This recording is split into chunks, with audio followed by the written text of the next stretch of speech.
Welcome to Impact the World, a podcast from West Park Baptist Church in Knoxville, Tennessee. This is where we discuss topics related to how we can all love God, love people, and impact the world. Here's your host, Tara Hayes. I'm your host, Tara Hayes, and I'm excited about my conversation today. I know I say that a lot, but this conversation today is going to be really, really, really good. I have my good friend Lisa sitting down with me. Everybody knows Lisa. I don't know. I've been around a long time. You've been around, and you've had lots of exciting roles at West Park. Currently, you are our missionary to Cedar Brook. Yes. And you get to do all kinds of exciting things. Yes. And as a result of that, you have been asked to do other exciting things that we're going to talk about today. So for those of you who have listened to our podcast before and are involved in West Park and know a lot about our global partners, most of you are probably familiar with Carmen, who serves with Live Global, and she spends a lot of time in Cuba. Yes. And we've had the opportunity to meet another one of her partners, Rode. And a couple years ago, during the conference, we raised money for a training center for them in Cuba. So we have a history with them. Mm-hmm. And now you have a history with them. Yes. So I'm excited to sit down and talk about this today. For those who might not know, Lisa recently took a trip with Carmen to Cuba to do something near and dear to her heart. So tell me a little bit about this trip. Okay, awesome. Well, first I want to thank the global team here at West Park for allowing me to go, supporting me to go, and for those that gave me money, especially over the week of the missions conference, for me to be able to come alongside Carmen as she invited me to go there. I mean, how fun is it to go somewhere with Carmen? I mean, Trust me, I know it's a great time. It is. And if you're thinking about somebody to support, I mean, she's amazing. Yeah. Absolutely amazing. And so is Rode and her team, and we'll talk some about that. But they're great, and what's going on in Cuba is amazing, and I'm excited to come and talk a little bit more about that. You know, a couple years ago, I did a podcast. So for those of you who might not be familiar, there is a podcast out there where I sat and talked with Carmen and Rode specifically about Cuba and what it's like to minister there and just to live there. Yes. And it was actually a two-parter. We talked quite a bit of time. So it's really great that we're going to get your perspective because you've been there now. Yes. And it's not this big, bad, scary thing that I think people think it is. I mean, you know, you take precautions and you follow You're smart about what you're doing. Yeah. But the people of Cuba are so kind and so loving and so smart. There's almost a zero illiteracy rate in Cuba. So education is very important. Yeah, it's highly valued there. It's highly valued. I think sometimes we think of Cuba as a developing country because of the effects of communism on that country. Right. And so I think sometimes we think that means that they have not developed educationally, but that is not true at all. Not true at all. They have scientists, doctors who are doing things literally all over the world, not just in Cuba. You know, some pioneers in that regard. And so I definitely felt safe and That's awesome. Loved and cared for, and really felt like I connected to Rode and her team because they were so easy to connect to. Yeah. You know, so it was a great trip. But I was going to start off maybe just like with the mission of what our trip was about. What the whole point of this trip. Absolutely. Well, it was kind of a threefold mission. First, it was to train Cuban leaders on how to do VBS. They have recently, in the past few years, really embraced VBS and teaching kids. And so to be able to go down there and train leaders to do that, since I've done VBS myself for 25 years or so. This is your wheelhouse. This is my wheelhouse, exactly. So I was thrilled to be able to go and be a part of that. The second part was training pastors at a conference that they had. Of course, I wasn't doing that part, but Yeah. but I was able to attend that and really was blessed to be able to attend those sessions. And then also there was a eye doctor that came, and he did exams on all the leaders, all of Roday's team, their wives and husbands, and was able to give out free glasses Wow, to that's those that needed amazing. it really was. And he was a great guy, and loved being there. And I think Carmen is going to be able to partner with him That's good. again to be able to provide that service. That was one of the things that was really surprising to me, because here's a country that has very well educated doctors and nurses Yes, with zero resources. exactly. That is it right there. You nailed That's it. the answer. Just about to everything in Cuba is the zero resources. There are zero resources. If it is on that island, it was brought there. Yeah. And so, there's not like manufacturing and things like that. A lot of that's not going on. And so, so if it's there, it was brought there. And so that was a real blessing to them as well. But this team was very unique. And it was unique for me because I'm used to either going with a team from West Park or leading a team from West Park. Yeah. So I was invited to join a team that was already put together. But this team, we prayed for unity, and I feel like that we had that. And there were individuals from Cuba, Nicaragua, Guatemala, Mexico, Ireland, and the U.S. Oh, my word. that all came It was together. an international trip to internationals. Exactly. And so, the main team was from Judson Baptist out of Nashville, and I feel like an honorary member there. They were great, just pulling me in for that. But having all these other folks coming in to either do some of the training or be trained themselves Wow. was just a unique situation, and really just I think Carmen said this, just a representation of the bride of Christ. Yeah. All of these believers coming together for one common goal. Well, and that's exciting, because really only through the Holy Spirit and a minister can that work so well Absolutely. like that. Absolutely.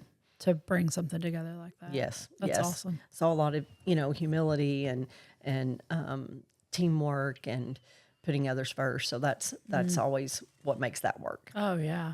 For sure. So I'm sure, though, going to Cuba is not like planning a trip to just about anywhere, let's be honest. Exactly.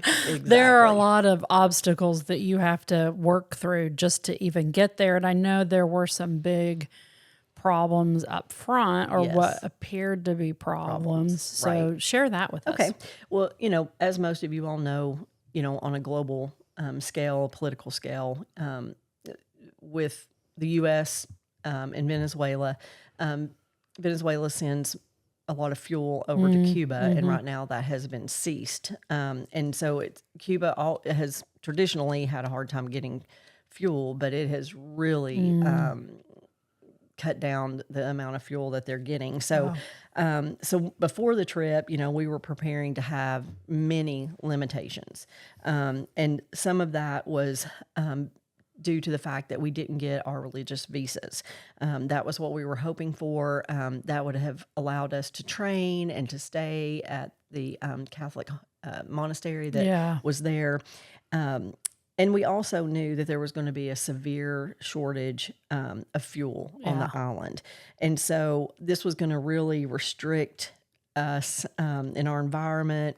It was probably going to minimize relationships that would be built or interactions that could happen. And it was also going to hurt leaders coming in from all over the island because they couldn't secure fuel or even the cost of it to get to the training. Well, it's a small island, and sometimes it can take them days to get across the island just because they're trying to make it from fuel location to fuel location. Exactly. So, so we also thought that we may be having to conduct our training in the dark. Yeah, that happens a lot there. Yeah. we thought we were going to have to stay relatively quiet and sitting kind of at round tables. More like a business more meeting. like a business meeting. And, I don't know if our listeners have ever done VBS, but that is the last thing you want to do It's is be the exact quiet. opposite of a business meeting. Imagine doing praise and worship sitting down, trying to get, show how to get kids excited about what they're about to experience sitting down. Sitting down. Yeah. But we got there and God had other plans for us, awesome. which was amazing. We felt all the prayers that were being prayed, not only from West Park, but all these different people who were coming in their churches and connections. Yeah. So prayer was definitely answered. So when we arrived, again, as Carmen puts it, she said it felt like an upper room that we were able to be at in the third floor at the Catholic compound place that we were at. And that's where we held our training.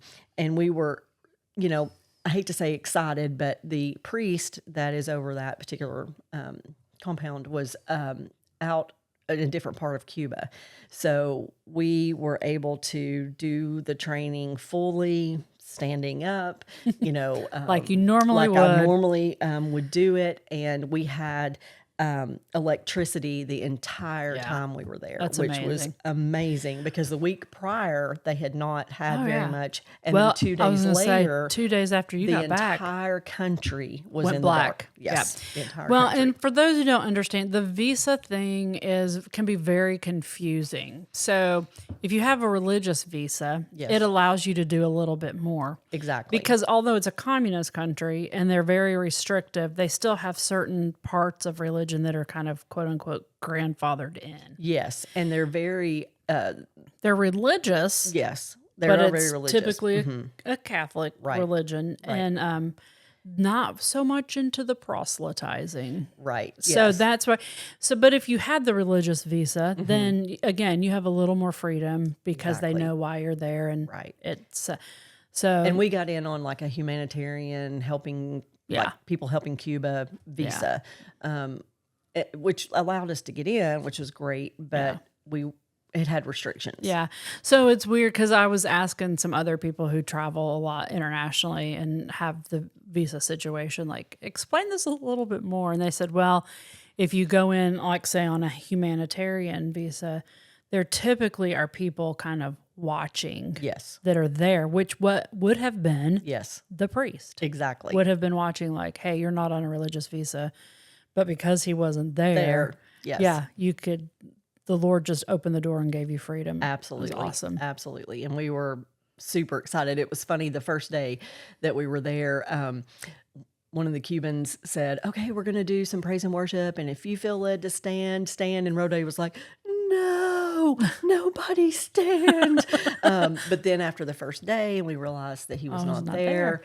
We were behind closed doors, in this, like I said, this upper room that we were able to do everything in. We were safe. Yeah. And we were able to do it in a way that really glorified the Lord. And I just hope for those that are listening that helps you understand like the freedom. Yes, the freedom that we have. Absolutely. Absolutely. Yes, people, I think, do live in some fear of retaliation from the government for certain things. So they seem to be rule followers for sure because they don't want to do anything that. Oh, you don't want to draw attention. No, and penalties are very stiff. Yeah, and so you kind of fly right, so to speak. Wow. Sure. That's exciting. Yeah. So, tell me a little bit more about the training. I know it's to train for VBS, but these are churches that, like you said, are just now kind of starting up VBSs and understanding like, what does that look like? How, what kind of materials? Because I know like the materials are supplied by this church in Nashville, Absolutely. Correct? Yes. And if we were not able to go and take those, they wouldn't have VBS for the summer. That's the other thing. Like when you travel, you're carrying everything in. Absolutely. Like you said, if it's not on the island, it has to be carried in. It has to be carried in. So, yeah. Yeah, I got a funny story about that. So in the part that I was doing, was the missions part, and there was a goat involved in my story. And so I had purchased a big cardboard goat that we brought in, and another gentleman from Judson brought that in for me, and they searched his bag.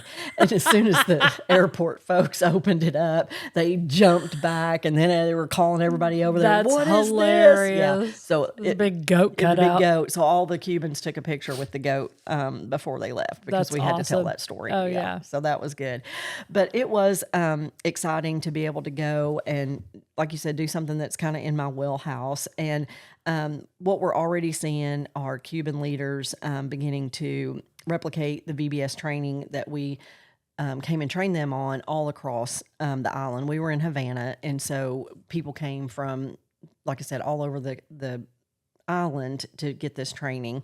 And each person that comes and receives this training commits to training 10 or more churches. And so to me, that blew my mind because you just don't see that a lot of times in America. People are like, "Oh, that's not in my gifting," or "Oh, I can't do that," but they're That's like, a picture of discipleship. absolutely, You it learn, is. and then you're going to Yes. pass it Pass on. it on. And then they're going to learn and pass it on. Well, they don't have the luxury of, hey, we're going to have a big conference and everybody Exactly. can all come. Yeah. Absolutely. But And they're so such a biblical excited. model, though. Such a biblical model. And Rode and her team are amazing. Yeah. I was like, can you come to America and teach us Teach a few us a things? few Yeah, things. absolutely. Yeah. And so, right now, again, they're being trained. And by the end of May, leaders will have trained over 1,000 churches Wow. and over 2,000 children's ministry workers. Wow. Wow. That's amazing. And you think, first of all, I think if you don't know a lot about Cuba and the church in Cuba, you don't even realize there's that many. Exactly. Now, granted, they're not Right. mega churches. They're No. small, Yeah. like house churches and stuff, but still. Yeah.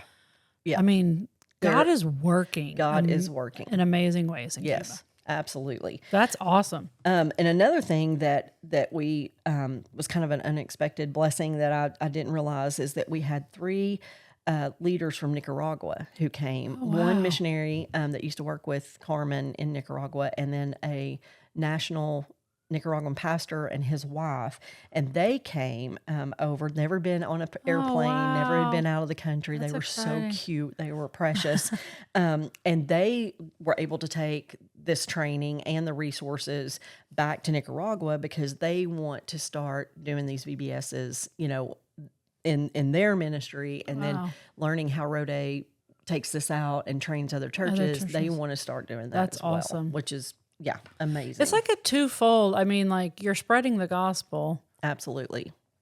I mean, the ultimate is that you're going to spread the gospel, but you're doing that through Discipleship. discipling. Absolutely. Yes. And I think it's neat because so many countries have the freedom to come and go out of Cuba Mm-hmm. a lot easier than we do. yes, they do. And so it's neat to see that, like, we think of Cuba as a closed country, Mm-hmm. but here Cuba is like, they're spreading the gospel in other countries. Yes. And from what Carmen has told me, believers are really good at discipling their families. They're really good in the churches at discipling. And she said that they are poised and ready to go to other countries because they know the Bible. They Yeah. know what it's like to be a Christ follower. They're already discipling. And so she said that she just feels like in years to Wow. come, we're going to see a lot of missionaries coming out of Cuba. Well, I think it's, we won't get into the whole political thing, but I think it's going to be really interesting because Yes. Cuba is at a real crossroads they right now. definitely are. Yes. And I think she's right. I think God's got them poised to do some amazing things. I think so too. And for those that are listening, we do have a way that you can continue to support this particular effort this year for this The VBS. the VBS. Yeah. You can email me at lisa@cedarbrookoutreach.org and I'll send you a link. Yeah, and I'll put this stuff in the show notes too, but go ahead and say it. Or you can contact Carmen directly. But I've got a QR code where, what is so cool about Cuba too is that very little money goes so Oh, my long word. and so impactful. When I read this, because I'm reading Yeah. these notes for today, Yeah. about how little it little. takes to get a church ready for for VBS. Exactly. Where that, if we tried to do our VBS, yeah. It probably, what could put on a whole VBS in Cuba might supply one classroom of a VBS here in the States. So if you would like to provide the supplies it takes to do VBS, the snacks it takes to do VBS, it's $50 per church. that's it. That's it. You take care of an entire church. An entire church. And so most of us have that laying around somewhere, and to be able to have an impact for Christ in such an impactful way for $50. I don't know other many other ways to be able to do that. No, I don't either, because I think about, so last year, at the end of the summer, Carmen sends out the numbers. Yes. And I don't have them in front of me. I should have looked them up. And it's going to make me cry because the number of children that they reach through VBS, and that is the future of that country. It is. Absolutely. And I mean, just like it is anywhere, Yes. If you reach a child, Yes. you've changed their entire life. Absolutely. And maybe the trajectory of Their whole family. Exactly. Yes. Because you reach the children, it's easier to reach the parents. Absolutely. Yep. And the numbers that they reached last year in Cuba were just overwhelming. Yes. Astonishing. Yes. Yeah. Because you're thinking about, 1,000 churches and all the kids that are going to be coming to those 1,000 churches. That's a big number. Yep. I mean, even if you just had 40 kids in each church. Exactly. Yep. Wow. It's amazing. Yeah. It's amazing. Wow. So I know that the VBS part was your part, Yes. the biggest part, but there were also, like you said, the thing about the pastors, you were there to encourage pastors. Yes. So talk a little bit about that, because I know even in the past, like Pastor Sam has gone to Cuba. And they love him. I mean, they were telling probably me they shut up. love We him. love that. Yes, they do. Yes. And then what's so funny is like he's very noticeable in Cuba, 'cause he's tall, Exactly. lighter skinned, Yes. so he probably really stands out with them. And Absolutely. I know they love him. So the opportunity though to encourage the pastors. Let's talk a little bit about that.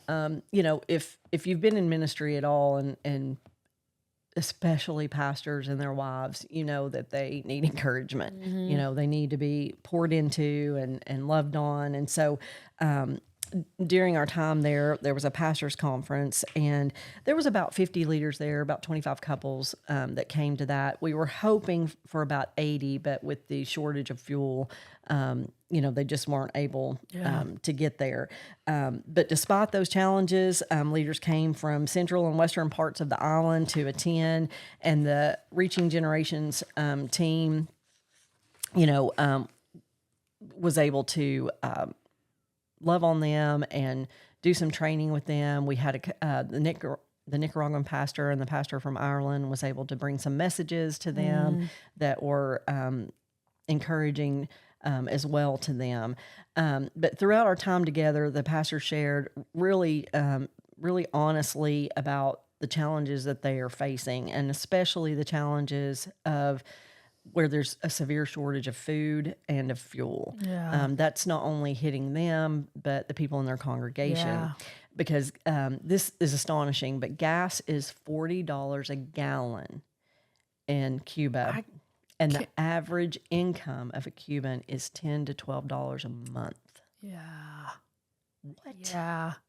And again, if you go back to that podcast where Rode was telling about like the cost of food, like eggs, just to you got to decide.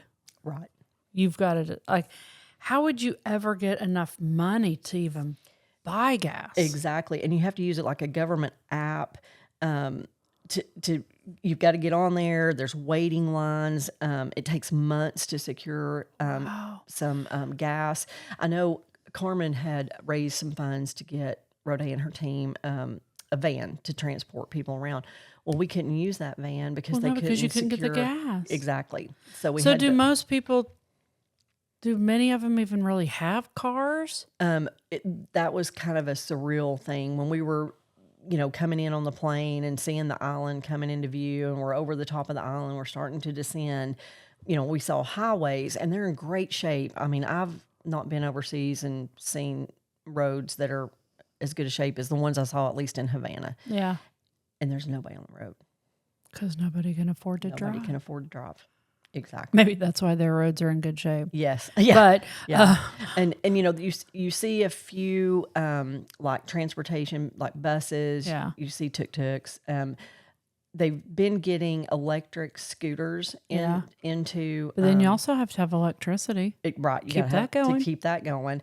And then like we did a tour day where we went around in the 50s cars, which is really Because aren't all of their cars mostly, a lot of them? a lot of them are. They're starting to get some newer models, but because you have they're in to. the driveway. Yeah. Because they can't afford the fuel. But we really just went in a square. Because there just wasn't enough fuel to. You're not burning gas. You're just not burning gas. Exactly.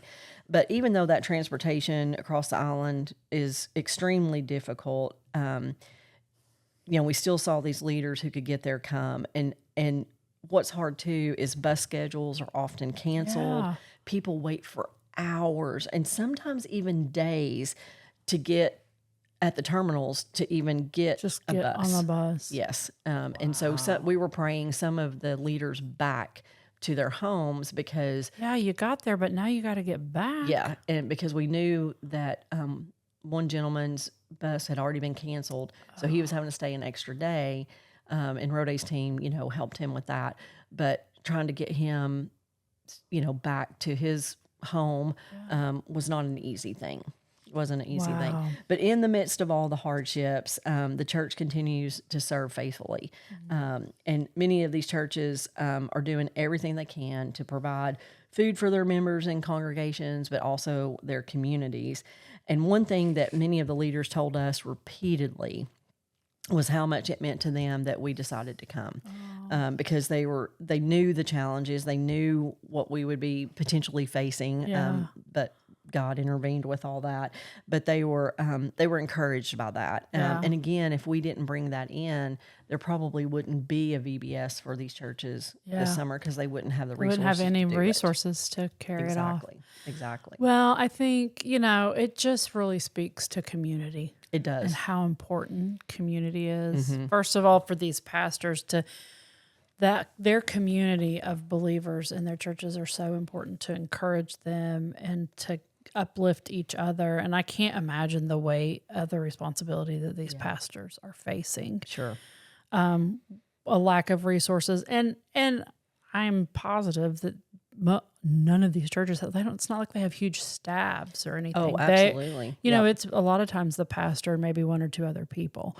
And so the community is a beautiful thing. So I'm sure that to see believers from other places just come and pour into them and encourage them to keep doing what you're doing. I know. And for me personally, every time I go overseas and am able to attend a church service or a time of Bible study or praise and worship, which is what I was able to do in Cuba, I'm like, this is what heaven will be like. Oh, yeah. I mean, it's you think that and you imagine that, but when you're, you know, sitting with people and you don't understand their language, Not and a word. they don't understand mine, especially my Knoxville, language.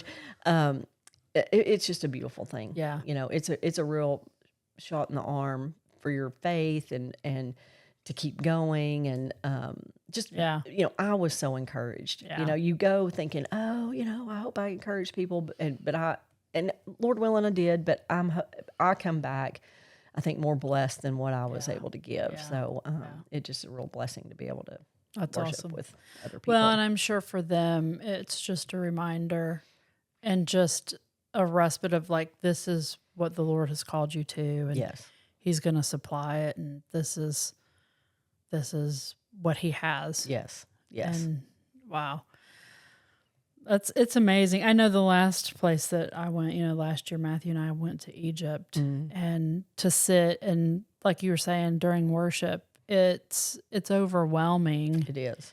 When I think there's something beautiful about hearing people sing songs that you know, but in a language that you can't understand what they're saying. Absolutely. Yes. And you're racking your brain like, I know the words to this song, But because they're singing it in Spanish or Arabic or something, I have no idea what they're saying. Yeah, exactly. Yeah. But the spirit is still there. Absolutely. And it's just encouraging to see what's happening. Right. You know? I actually have a story about I'd love to hear it. a Cuban pastor that I got to listen to. So Carmen and I had went down a couple of days prior to the big team coming in. So we were able to go to a Cuban church called Calvary Baptist Church. And its building had been damaged a couple of years ago during the Saratoga hotel gas explosion. It was an accident in 2022. So that, because those buildings connected and were beside each other, it damaged the church. Okay. And so since then, that congregation has been waiting for That's repairs. like 4 years. Exactly. They've been waiting for these repairs, and it was supposed to be carried out by the government. And so the church members themselves actually purchased all the materials that they need. They have, Which is amazing, considering their resources. Absolutely. But those materials have been sitting unused for quite some time because we're 4 years out. And the repairs have still not been made. Wow. So when we were there, we were able to attend this church service, and it was in Spanish. There was about 400 people. Wow. At this church. Just kind of an open air building. And I'll be honest, that's not the number I expected to hear. Yeah, exactly. And a little side note before I go into the rest of the building is the pastor and some volunteers had been out in the community the prior to that week and had asked some of the people from the community to come and attend his church on Sunday, and about 10 people were saved. Oh my goodness, which was awesome. Amazing. That was amazing to see. But during this service, the pastor gave such a clear, from what I was told, because again I don't understand the language, such a clear gospel message. So after he did that, he spoke openly about the situation of having these materials and the government not helping this out. But he expressed concern and some frustration over the lack of the progress, especially given how long the church has been waiting for for these repairs. So a video of his comments was recorded during that service, and it began circulating on social media shortly thereafter. The government, I think, did temporarily shut down that Facebook because I think that's where it was at after seeing it. But what makes this especially significant in the context of Cuba is pastors are generally expected to avoid publicly addressing issues that could be seen as criticism, against the government. That's a no-no. That's a big no-no. Yeah. But while the churches are free to worship, they're free to proclaim Christ as God's son, they don't want them speaking about government in action, especially where it's being recorded and shared. It can just be risky. Yeah. So the pastor's words seem to come, though, from what Carmen told me, from a place of just concerned, for his congregation and their ongoing situation, rather than a desire to make like a political statement. Right. It was just, we really, really need this repairs to be done. So as of now, I think, officially nothing's happened other than his Facebook was down for a little while. But situations like this are often shared more through like personal networks, word of mouth, kind of informal. They're probably typically afraid to Oh, absolutely. where we'll turn around and reshare something at the drop of a hat. Yes, we do. They're like, let's just talk about this face to face. Yeah. Well, many of the churches, it's just a reminder that these churches are navigating and having quiet courage to kind of speak up on behalf of their people. Yeah. They're trying to do it in a loving way, but also they're frustrated, because things are just not. Well, it just adds to the burden. It does. Of, not having food, not having fuel, not getting repairs done, not having the resources, excuse me, that they need. Yeah. So it's tough. It is tough because to not have the opportunity to care for your flock, so as the shepherd, when it should be the problem is not because you haven't tried. Yeah, I can't imagine too. Sorry, my voice is going. Having a desire to help your flock and not having the resources to do it. Right. That has to be really difficult. Yeah. Yeah. I can't imagine, because here we have, I said we have the freedom to try to do whatever we need to do to take care of. But the freedom comes with the resources. And I know I've said the word resources a lot on this podcast, but that again is foundational to a lot of what is happening there. But I think this does put them in a place where they realize every day in a more significant way than we do, which is a shame. Yes. That they are absolutely dependent on the love and the care of Christ. Yes. And that's something that, I took away. There's several things I took away from this trip, but one is where you see persecution, where you see struggles, you see God. Yeah. And the people really solely depending on him. Here in the States, things are comfortable. We can pull ourselves up by our bootstraps. Exactly. And so to see people on fire for the Lord and people dependent on him, and people, this is what I'm going to say, under really hard circumstances, and they are joyful. Yeah. They are joyful people who love God and they love others, and they're trying to impact the world around them. Yeah. Yeah. They have an understanding that all that they have comes from Christ. Yes. And we can understand that, but I think the other thing that they understand is that as a fallen man, we deserve nothing. Exactly. We deserve even less. We deserve to have less than even what the Cubans have. Exactly. And so they realize everything from God is a gift. Yes. And they enjoy it. Yes. And they don't feel, I've read her letter sometimes when they were trying to feed people. It was after a hurricane. They got hit by a hurricane. Yes. And they had no power, and they were trying to get food, and people who had nothing were trying to gather up food to feed other people. Mm-hmm. So they understand, the believers there, they understand, like, this is all from God. I can't hoard this for myself. That's exactly right. He's given this to me to use. Mm-hmm.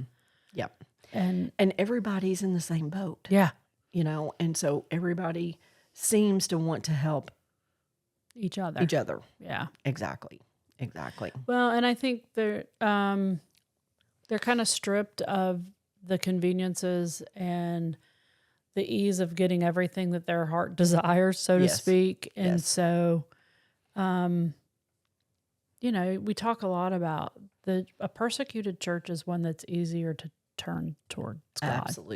Absolutely. The gospel doesn't spread without persecution. Yeah, it doesn't. And so, and that's a lesson for us. I mean, as Americans, I do believe that God will use whatever he needs to turn us towards him. Yeah. And it's probably going to be not rainbows and unicorns. It's probably going to be struggle. Yeah. Yep. And we're not going to like it, because who doesn't want to be comfortable and right, all those things. But for us to turn, it was just a reminder that to be so thankful, but also to know that we don't need to wait on something to happen in our lives, or to turn to him, that we need to be abiding day in and day out with the Lord. Well, it reminds me really of just the message last week in Ecclesiastes, where Jake's talking about remember God in the days of your youth. Yep. Basically, don't just remember God when things are great. Yes. because they're not always going to be. They're not always going to be. Yep. And you may have had a long season of things being comfortable. Yeah. But if you live long enough, it'll get uncomfortable. Yeah. There'll be something that happens. Yeah, for sure. For sure. Yeah. Well, a couple other things that I wanted to share too about my takeaways, because I always like to come back from a trip and say, okay, God, what have I learned? What have you showed me? What have you laid on my heart?